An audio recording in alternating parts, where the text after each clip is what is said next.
Bababalitang news ngayon! Nobyembre 1, walis libingan ng mga patay. Pero kakaiba ang nandito ngayon, ang paggawa ng pinakamabangong perfume. Nandito po si Doktora Daphne. Ano po ba yan? Oo, mga perfume. Ito ang perfume A at perfume B. Salamat ho, Doktora. Computer Genius, paano nyo po ginawa perfume? Kinonvert ko lang po ito sa computer para makagawa ng pinakamabangong perfume.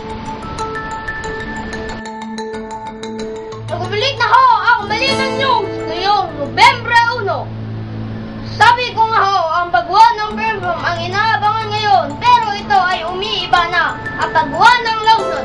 Pero kunting tips lang po ang alam ninyo. Ang comics ay mabuti sa bata at ang lotion ay mabuti sa katawan. Ito po si Doktora Daphne para patunay. Totoo yan, Fred.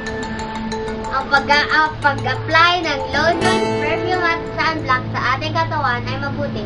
Babatunayan ko sa inyo. Noong unang panahon, mayroon akong nakitang babae na hindi makinis ang kanyang katawan. Binigyan ko siya ng aking mga produkto. Bumalik siya sa aking clinic at nagsabi maraming salamat daw kasi nakinis na ang kanyang katawan. At bili na rin ako kayo ng Daphne Sanitary, aking mga produkto.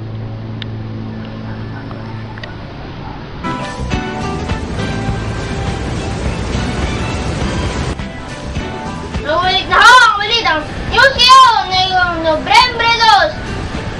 Ay tinatawag na All Souls Day. At para sa balitang sport naman po, nanalo ang Kamilang Ruskara sa Taekwondo Gimaras at ang kata naman ho sa Kumse. At sa entertainment naman, lumalabas na po ang This Guy's Loving You Mare. Load na po kayo. At para sa karagdagang alaman, puntahan natin si Doktora Daphne Davidson.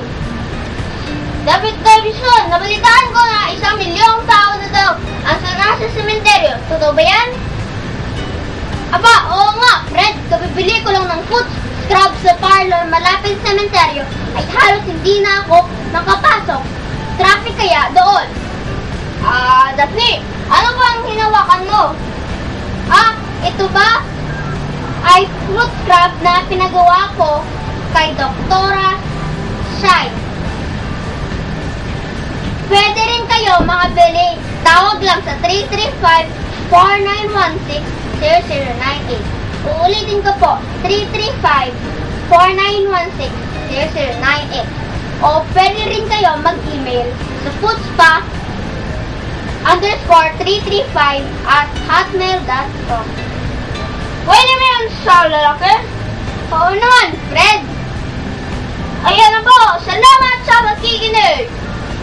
Happy Halloween, everybody!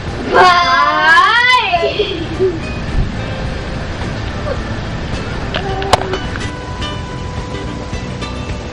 Nandito ang extra.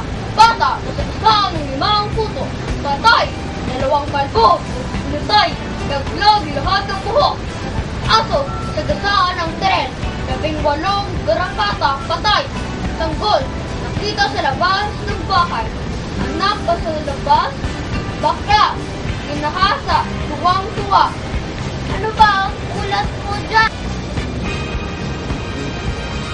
Bayan, tumalon sa dagat.